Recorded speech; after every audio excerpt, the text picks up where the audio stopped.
नमस्कार, मैं हूँ अर्चना यादव और अभी हम लोग हैं कुंवर उद्यान में। यहाँ पे बहुत ज़्यादा भीड़ लगी हुई है, तो हम लोग चुनाव के बारे में बात करेंगे। अब एक सप्ताह का दिन बचा हुआ है आजमगढ़ में वोटिंग के दिन का एक सप्ताह मात्र दिन बचा हुआ है। तो आजमगढ़ की जनता का क्या कहना है, क्या उसने अभी डिसाइड किया है या नहीं, या बोलने को तैयार होते हैं या नहीं।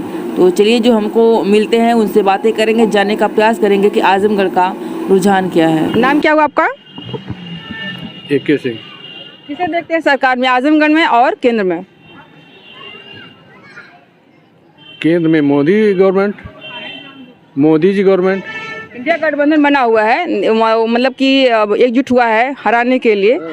क्या लगता है कि आसान होगा मोदी जी के लिए? बिल्कुल आसान होगा।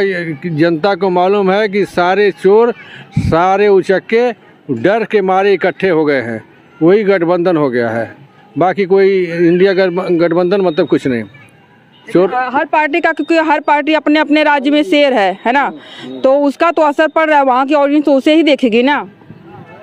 हाँ, देखने दीजिए, लेकिन उन लोगों को भी पता है। बिहार में देखिए, लालू यादव चारा घोटाले में आज भी बेल पर हैं, जेल से बेल पर हैं। तो ऐसे लोग गठबंधन के मुखिया हैं वहाँ पर, तो उसका क्या है जनता पर असर पर? जनता जान रही कि जो ट्रेजरी लूट कांड में जो है इनको सजा हुई है।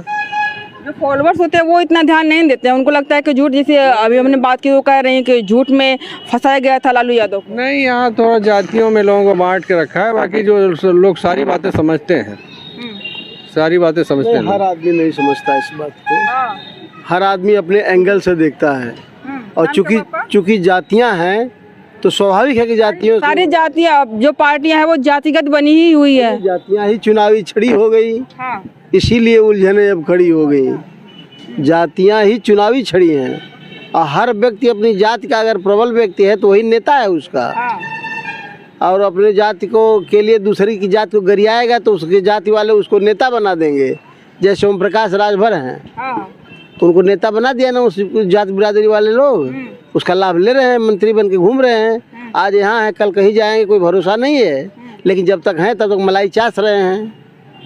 जो भी पार्टी उनको लगता है कि ये सत्ता में आ सकती है, उसकी तरफ चले जाते हैं। ये सब बस जैसे आपने बताया ना कि बिहार में लालू यादव, बिहार में आपको नज़र आ रहा है, लेकिन यहाँ नज़र ये नहीं आ रहा है कि बेरोजगार बच्चे जो 10 बरस से 15 बरस से पढ़ रहे हैं इलाहाबाद में, कानपुर में, दिल्ली में, उनका क्या होगा, इस पर कोई चर्चा नहीं कर रहा है। नहीं कर रहे, कर तो रहे हैं। चर्चा तो इस बेरोजगार बच्चों पर होना चाहिए, जो कैसे माँ बाप उनको खर्च वहन कर रहे हैं। जो सक्षम है तो वहन कर ले रहे हैं, कोई बात नहीं है।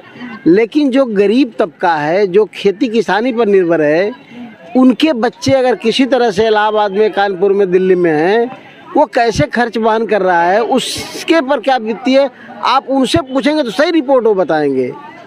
वो बिहार में लालू यादव को याद नहीं करेंगे। जैसे आपने बताया सारे चोटायक हो गए हैं, लेकिन ये सारे लोग जब भाजपा में चले जाएंगे तो सब सही हो जाएंगे। ऐसे एग्जाम्पल है आपके साथ, देखिए तमाम एग्जाम्पल है। जैसे उनकी पार्टी मिले, उनकी एक वॉशिंग मशीन है, वो धो करके साफ कर देती है। ये नहीं दिखाई देता है। आजमगढ़ से मुलायम सिंह यादव सांसद बने, पूरे 5 साल जनता तरसती रही, उनका दर्शन नहीं कर पाई। दर्शन नहीं कर पाए, काम से मतलब था ना। काम क्या है? काम नहीं किया मुलायम सिंह ने। अखिलेश यादव सांसद बने, पूरे 5 साल नहीं आए। धर्मेंद्र जी बनेंगे, इनका भी यहाँ आजमगढ़ से कोई नाता नहीं है। ये भी सर्टिफिकेट लेके भाग जाएंगे, आने वाले नहीं है यहाँ पर, और यहाँ के लोग तरसते रहेंगे। नहीं, कुछ नहीं, हम आप बेवकूफ़ हैं जो उनके पीछे हम भागते हैं। क्यों नहीं करेंगे, क्यों नहीं करते? पहले जो सारे बच्चे जाते थे इलाहाबाद परीक्षा देने, तैयारी करने, पहले कितने बच्चे जाते थे बताइए इलाहाबाद तैयारी करने? आज तो सारे बच्चे इलाहाबाद जा रहे हैं, सारे DM ही बन जाएंगे। पहले सारे बच्चे DM ही बन के आते थे वहाँ से, तब फिर क्यों बात कर रहे हैं? ये बात तो है, ये बात तो है कि कितनी हमारी जनसंख्या बढ़ती जा रही है, नौकरी रोजगार के अवसर कितने मिलेंगे बताइए ना हमको आप। घर घर फैक्ट्री, रोजगार क्यों नहीं है? अभी आंकड़ा निकालिए, 51 करोड़ लोगों को रोजगार मिला है जो सड़कें बने, उससे रोजगार नहीं मिला लोगों को। जो सड़कें बने उससे रोजगार नहीं मिल रहा। रोजगार का स्तर तो गिरा है अंकल जी, स्तर तो गिरा है। गूगल की रिपोर्ट बता रही है कि स्तर गिरा हुआ है। क्या स्तर गिरा हो बताइए। पहले 7 था, अब 3 आ गया है। किसका रोजगार का? सरकारी नौकरी, हर आदमी सरकारी नौकरी ही को करेगा, इसलिए करेगा कि उसमें हमको वो गवर्नमेंट के हम दामाद बन के घूमते हैं। प्राइवेट में जाएगा भाई 10 घंटे खटेगा, सरकारी नौकरी में जाएगा तो 4 घंटा भी खटने के लिए उसको दिक्कत है, 4 घंटे भी काम करने के लिए उसको दिक्कत है। सबको नहीं मैं कहता हूँ, आज तो ऐसे ही लोग हैं सरकारी नौकर जो 10-10 घंटे भी काम करके जाते हैं, लेकिन वो कुछ परसेंटेज में है, कुछ परसेंटेज में है। हम लोग भी नौकरी करके आए हैं, लेकिन कभी हम लोगों ने नौकरी के साथ गद्दारी न करने, किसी के चाय पिया है हम लोगों ने।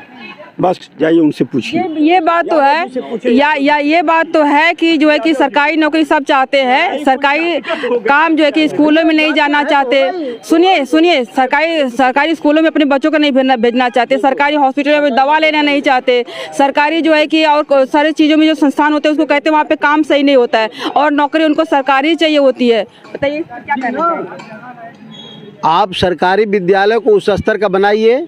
होटल जब बनाएंगे कायदे का ना, तो कायदे के ही लोग वहाँ जाएंगे, हर तरह के लोग जाएंगे। वहाँ क्या नहीं है? गवर्नमेंट स्कूल में क्या नहीं है?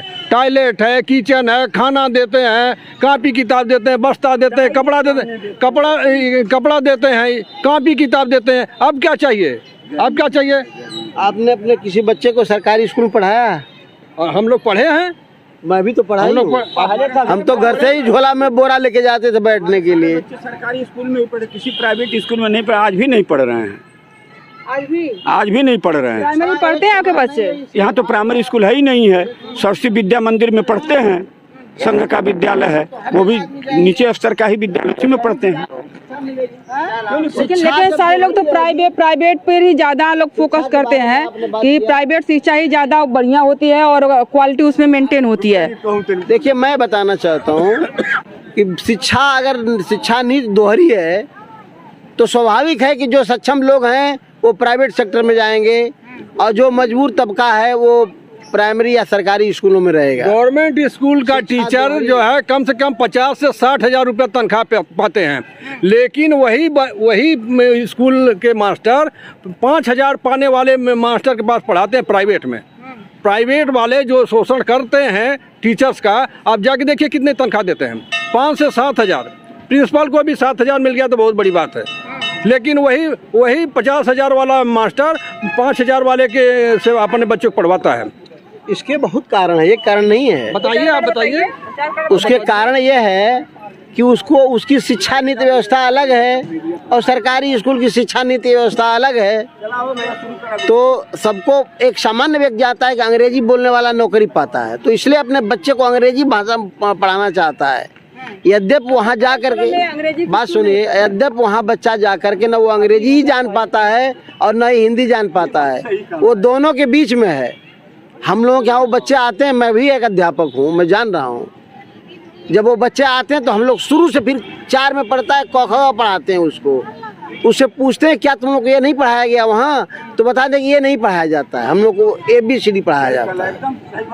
तो बच्चा ना हिंदी साहित्य जान पाता है, ना इंग्लिश साहित्य जान पाता है। गवर्नमेंट स्कूल का भी टीचर वो भी BA B.Ed, कम से कम BA B.Ed सब है, BA BTC है, लोग भी अध्यापक हैं, लेकिन बच्चे लोग वहाँ नहीं बच्चे अपने पढ़वाते हैं, वो जो 5,000 वाले मास्टर से पढ़वाते हैं जो प्राइवेट स्कूल में।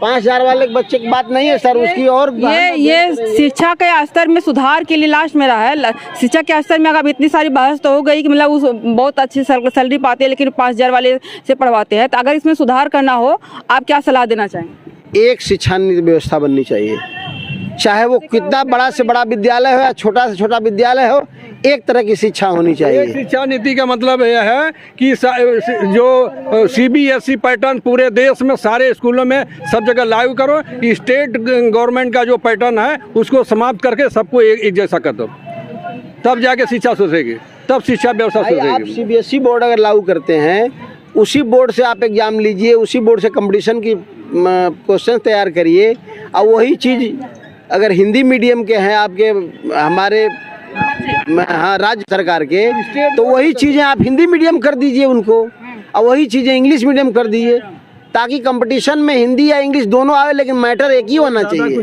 हम चलिए समाजवादी, नाम क्या हुआ? अमित यादव। किसको देखते हैं, मतलब यादव नाम के साथ लगा है तो धर्मेंद्र यादव है या कि परिवर्तन है? धर्मेंद्र यादव हैं, बचपन से आज तक हमेशा रहेंगे। अरे यादव धर्मेंद्र यादव के अखिलेश यादव के साथ में ही क्यों रहता है? क्या यादव विकास नहीं देखता? क्या अन्य पार्टियों के साथ सहयोग उसका नहीं हो सकता? क्या बसपा के साथ नहीं जा सकता? नहीं जा सकता मैम। देखिए जितना भी हुआ है उत्तर प्रदेश में विकास समाजवादी पार्टी नहीं किया है, चाहे कोई भी सरकार हो, समाजवादी पार्टी ने किया है। योगी जी का भी तो बड़ा चर्चा हो रहा है कि तीसरी जो है कि अर्थव्यवस्था ला दी है भारत में, भारत का नंबर 1 तीसरा व्यवस्था हो गया। जुमलेबाजी है मैम। हाँ वो तो बीजेपी सरकार में जुमलेबाजी चल रही बहुत ज्यादा। और क्या जुमलेबाजी हुई है? जुमलेबाजी देखिए, प्रधानमंत्री कई बयान देखेंगी तो उसमें जुमलेबाजी है। कल आए हुए थे प्रधानमंत्री, क्या कल आए थे, अपनी माता जी को होकर याद कर भावुक हो गए थे, जबकि अपनी माता जी में कभी मतलब मुंडी नहीं छिलवाए थे, ये पता होगा आपको। तो चुनाव आ गया है, कैसे देखते हैं सरकार को? सरकार को मतलब क्या, किस पर्पज से पूछ रहे हैं कि क्या नजरिया? चाहे सुरक्षा व्यवस्था हो, चाहे अर्थव्यवस्था हो, चाहे शिक्षा का स्तर हो, रोजगार हो, बेरोजगारी हो, महंगाई हो, हर स्तर से। तुम बताओ कुछ। नहीं, वोट ही नहीं दे पाते हैं, अभी नहीं हुआ है, उम्र एज नहीं है। देख तो रहे होंगे ना कि मतलब क्या अच्छा चल रहा है, क्या बुरा चल रहा है, सरकार कैसा परफॉर्मेंस कर रही है। एक तरफ से ये है कि एजुकेशन के मामले में राहुल गांधी ज़्यादा सपोर्ट कर रहे हैं आजकल के यूथ को, लेकिन मोदी हैं तो वो कह रहे हैं कि आप देख ही रहे हैं हर जगह डिक्टेटरशिप फैलाए हुए हैं, तो ऐसा भी है, कुछ लोग का मिथ है वगैरह। लेकिन क्या करें, ज़्यादा लोग आप आज के टाइम में बीजेपी को ही वोट दे रहे हैं, ज़्यादा देख रही हैं जहाँ तक। ये है कि पीछे कि जो था, अरे उसके कारण यही पीछे नहीं, वो गल्ला है, फिर बहुत जगह घर बन गया। मोदी का वैसे देखा जाए तो बहुत बड़ा योगदान है, किस चीज़ में, गरीब को घर मिला, गरीब को गल्ला मिला, और शायद वॉशरूम भी उन्होंने बनाया था, लैट्रिन बाथरूम उस चीज़ में, और ये जो राम मंदिर का था वो भी हुआ। तो इससे असर पड़ेगा, राम मंदिर का असर पड़ेगा, क्योंकि युवा तो कह रहा है क्या घंटा बजाएं हम। देखिए ऐसा है ना कि जैसे सरकार मंदिर बनाए, चाहे गल्ला बांटे, चाहे योजनाएं निकाले, घर जब चलेगा जब रोजगार से चलेगा, जब रोजगार ही सरकार नहीं देगी तो सरकार तब हमारे लिए यूजफुल नहीं है। सरकार तो ये भी कह रही है ना कि हम लोन दे रहे हैं, अपना खुद का बिजनेस चालू करिए, किसी के नौकर बनने से अच्छा है कि आप खुद का बिजनेस चालू करिए। ठीक है, लोन की बात है, लोन के लिए हमारी मम्मी भी अप्लाई करने गई थी, बहुत जगह भटकी है, तब जाके थोड़ा सा मिला है, और वो भी मेरे ख्याल से भरते भरते ज़्यादा ही हो गया है लोन, उतना 50,000 का 50,000 नहीं रहा, वो 60-70 हज़ार से ऊपर चला गया है। तब लोन के बारे में तो ठीक नहीं है, लेकिन कहना आप कह रहे हैं कि जितना कहना आसान है कि आप सीखिए और लोन लीजिए, काम शुरू खुद का करिए, उतना आसान है नहीं। जो देखिए, जो सरकार वही बढ़िया है जो रोजगार देगी युवा को, क्योंकि घर चलेगा रोजगार से, ना कि कोई भी सरकार आएगी जाएगी उससे घर नहीं चलने वाला है। मेरा नाम सत्यम अस्थाना, देवी पीजी कॉलेज छात्र नेता है। छात्र नेता है आप, नेता है खुद, तो भारत की राजनीति को कैसे देखते हैं? भारत की राजनीति को क्या बताएं भाई, अपना लोकतंत्र है, सबको अपना हक है जनता को अपना नेता चुनने का। अभी जो बात कर रहे हैं इंडिया गठबंधन, कह रहे हैं कि अगर भाजपा सरकार फिर से आई तो लोकतंत्र खतरे में हो जाएगा या खत्म हो जाएगा, आपको क्या लगता है? हम इस बात से सहमत नहीं हैं, क्योंकि जो है भारत एक आज़ाद देश है और सबको अपना अपना मत देने का हक है। हमको नहीं लगता कि बीजेपी से अच्छी कोई सरकार है, क्योंकि अभी तक बेरोजगारी है और शिक्षा का, हाँ ये तो है। देखिए ये जो मतलब हर सरकार में कुछ ना कुछ कमियां रहती है, इसमें बेरोजगारी तो है। युवा के लिए तो रोजगार देना चाहिए सरकार से। देखिए हमको रोजगार से मतलब है, हमको पार्टी से नहीं मतलब, हमको जातिवाद नहीं करना है, हमको रोजगार चाहिए, अच्छी सड़क चाहिए, सुविधा चाहिए, चाहे जिसकी सरकार हो। और महंगाई जो बढ़ी हुई है, लोग कह रहे हैं कि महंगाई का स्तर बहुत ज़्यादा बढ़ गया, जितनी महंगाई अभी है कभी नहीं रही। महंगाई तो बढ़ेगा ही, देखिए समय होता है, पहले सस्ता था, उतना व्यवस्था नहीं थी, अब थोड़ा सा महंगाई है।